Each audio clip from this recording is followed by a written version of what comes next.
কোনো এক শুভাকাঙ্ক্ষী কমেন্টস করেছেন, ম্যাডাম আমার বইয়ের সঙ্গে মেলামেশা করার সময় যোনিপথ পিচ্ছিল হয় না বা কোনো পানি আসে না, কি করব দয়া করে জানাবেন। ধন্যবাদ ভাইয়া সুন্দর একটা কমেন্ট করার জন্য। দেশের এবং প্রবাসের ভাই বোনদের প্রতি সালাম। আসসালামু আলাইকুম। আমি প্রভাষক ডাক্তার রিক্তা পারভিন, হোমিওপ্যাথি এবং আয়ুর্বেদিক চিকিৎসক। কোনো এক শুভাকাঙ্ক্ষী কমেন্টস করেছেন,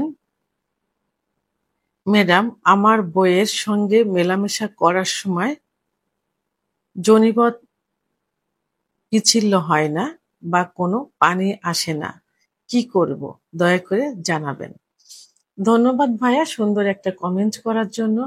অনেক পুরুষ ভাইয়েরাই কিন্তু এটা বলে থাকেন যে সহবাসের সময় স্ত্রীর যোনিপথ ভেজে না বা কামরস আসে না, সহবাসে অনেক কষ্ট হয়। আবার এবং সহবাস করতে গেলে অনেক সময় আমার পুরুষাঙ্গটা ছুলে যায়, ব্যথা করে, জ্বালাপোড়া করে। আবার অনেক বোনেরাও কিন্তু একই কমেন্টস করে থাকেন যে সহবাসের সময় আমার যোনিপথ পিচ্ছিল হয় না, খুব ব্যথা করে, জ্বালাপোড়া করে, ছুলে যায়। এখন কি করতে পারি? এখন সব ভাই বোনের কমেন্ট একই কমেন্টসের অ্যান্সার করার জন্য আমি ভিডিও আকারে এসেছি, যাতে সবাই জানতে পারে, শুনতে পারে এবং শিখতে পারে। আসলে যোনিপথ পিচ্ছিল হয় না বা কোনো পানি আসে না বা কামরাস আসে না, এটা বিভিন্ন কারণে হয়ে থাকে।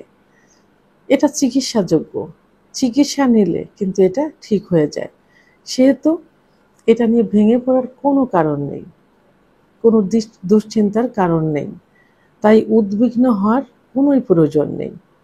আগে আমাদের জানতে হবে যে কেন যোনিপথ পিচ্ছিল হয় না বা কামরস আসে না। সাধারণত মহিলাদের ভিতর যদি উত্তেজনা না আসলে কিন্তু কামরস আসে না। উত্তেজনাটা হলো অর্গাজম, অর্থাৎ অর্গাজম যদি না হয় তাহলে কিন্তু কামরস আসে না। অর্থাৎ যারা একদম বাংলা ভাষায় বলেছেন যে কেন পানি আসে না, তাদের পানি আসে না, জায়গাটা পিচ্ছিল হয় না। তাহলে উত্তেজনার অভাবে হয়, মানসিক চাপ বা ক্লান্তি বোধ থেকে এটা হয়ে থাকে, সম্পর্কের টানাপোড়েনের থেকে হয়, বা যৌন আগ্রহ কম থাকলে প্রাকৃতিক লুব্রিকেশন কমে যেতে পারে।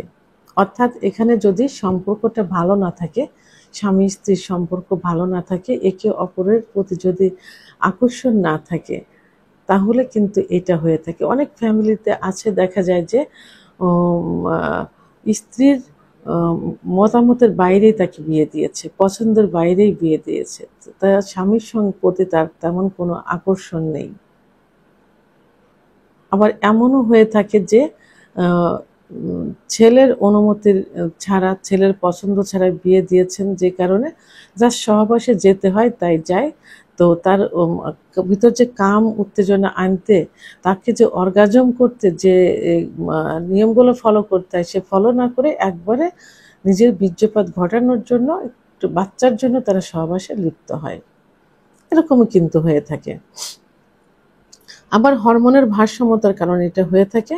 আর হরমোনের ভারসাম্যতা কখন হয়? সন্তান জন্মানোর পর কিন্তু হরমোনের ভারসাম্য আসে।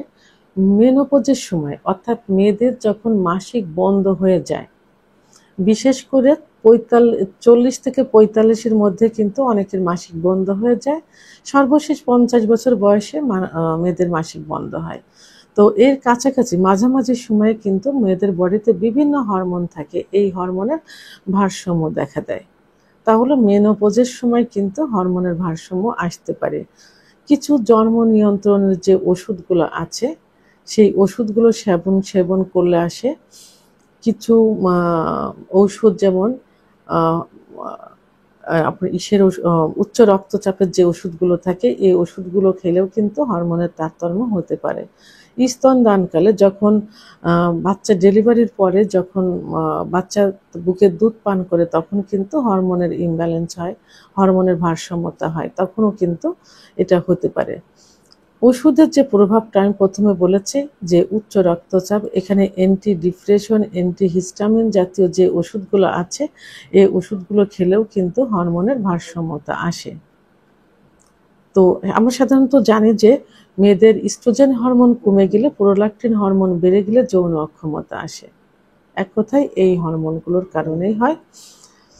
হ্যাঁ, আরেকটা হলো যে ইনফেকশন বা প্রদাহ থাকলে ভিতরে, যদি যোনিপথের ভিতরে অনেক সময় যৌনবাহিত কিছু রোগ যেমন সিফিলিস, গোনোরিয়া, ফাঙ্গাস ইত্যাদি যে রোগগুলো থাকে, ইনফেকশন বা প্রদাহ থাকে, তার কারণেও কিন্তু এই এখানে জায়গাটা পিচ্ছিল হয় না বা শুকনো থাকে। তখন ওখানে যে একটা ব্যথা হয়, ব্যথা অনুভব হয়, এই অনুভবের থেকে কিন্তু সেক্সুয়াল অনুভূতিটা চলে যায়, যে কারণে ওই জায়গাটা শুকনো থাকে, ভেজে না। মানসিক কিছু চাপ থাকে, ফ্যামিলিগত কিছু চাপ থাকে, এবং স্বামীর সঙ্গে কিছু দ্বন্দ্ব থাকে। আবার দেখা যায় যে আর যে কারণে অতিরিক্ত দুশ্চিন্তাগ্রস্ত থাকে, ঘুম হয় না, রাত জাগে। অনেক মেয়েরা আবার ধূমপান, মদ্যপান করে, যে কারণেও কিন্তু হরমোন কমে যায় ইত্যাদি কারণে, এবং পরিমিত পরিমাণ পানি না খাওয়া, পুষ্টিকর খাবার না খাবার কারণে কিন্তু মেয়েদের এই সেক্সুয়াল বা যৌন অক্ষমতা চলে আসে। তো এখন এই যে সমস্যাগুলো, এই সমস্যাগুলোর জন্য কি করতে হবে? সাধারণত মেয়েদের যে সেক্স হরমোন, ইস্ট্রোজেন হরমোন কমে গেলে, প্রোলাক্টিন হরমোন বেড়ে গেলে যে সমস্যাগুলো হয়, এর জন্য আপনাকে একজন যৌন রোগ বিশেষজ্ঞ ডাক্তারের কাছে যেতে হবে, এবং বিশেষ করে একজন অভিজ্ঞ সম্পন্ন রেজিস্ট্রারকৃত হোমিওপ্যাথি আয়ুর্বেদিক ডাক্তারের শরণাপন্ন হতে হবে। কারণ হোমিওপ্যাথি এবং আয়ুর্বেদিকে মেয়েদের জন্য, ছেলে মেয়ে উভয়ের জন্য পার্শ্ব প্রতিক্রিয়া মুক্ত কিছু ওষুধ আছে। সাধারণত মেয়েদের সেক্সুয়াল ওষুধ কিন্তু খুবই কম থাকে।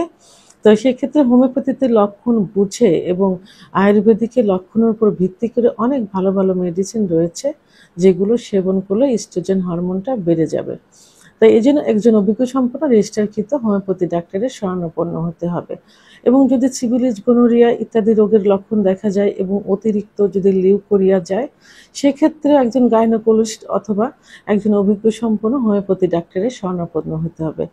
একমাত্র হোমিওপ্যাথি আয়ুর্বেদিক চিকিৎসার মাধ্যমে কিন্তু মেয়েদের যে লিউকোরিয়া হয়, সাদা ধাতু ভাঙে, এইগুলো কিন্তু সম্পূর্ণভাবে নির্মূল করা সম্ভব হয়, এবং খুব অল্প দিনের মধ্যে।